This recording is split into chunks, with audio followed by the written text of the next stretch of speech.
Apa boleh sholat di rakaat ketiga dan keempat setelah Al-Fatihah? Boleh membaca surah lain?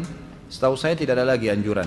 Nabi SAW di dalam hadis Bukhari dikatakan, sholat membaca surah hanya di rakaat 1 dan 2. Rakaat ketiga dan 4 hanya membaca Al-Fatihah. Bolehkah membaca surah yang sama di sebuah rakaat? Misal membaca Al-Ikhlas karena menyukai surah tersebut? Setahu saya sebaiknya jangan.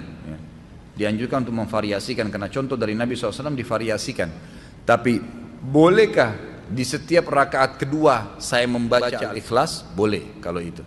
Karena ada pernah sahabat sering kali membaca di rakaat keduanya Al-Ikhlas. Rakaat pertama diacak sama dia. Lalu dilaporkanlah oleh makmum-makmumnya, ya Rasulullah, orang ini kalau sholat selalu di rakaat kedua Al-Ikhlas. Ditanya, kenapa kau baca itu? Tapi ini sholat yang berbeda ya. Jadi sholat subuh misalnya di rakaat kedua Al-Ikhlas, nanti sholat maghrib juga yang suara Al-Ikhlas, rakaat kedua Isya Al-Ikhlas, tapi rakaat pertama diacak sama dia. Maka kata Nabi SAW, kenapa kau baca begitu?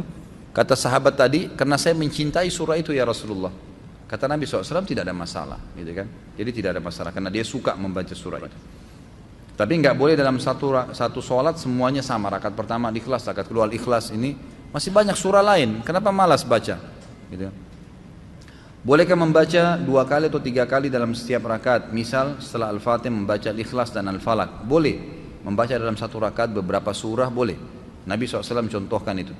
Bolehkah membaca suratannya hanya 1 ayat saja? Misal Al-Baqarah 102 dan rakaat kedua Al-Baqarah 255. Boleh saja, nggak ada masalah. Tapi ulama menganjurkan termasuk adab membaca Al-Quran adalah membaca sampai selesai kalau ayat-ayatnya pendek.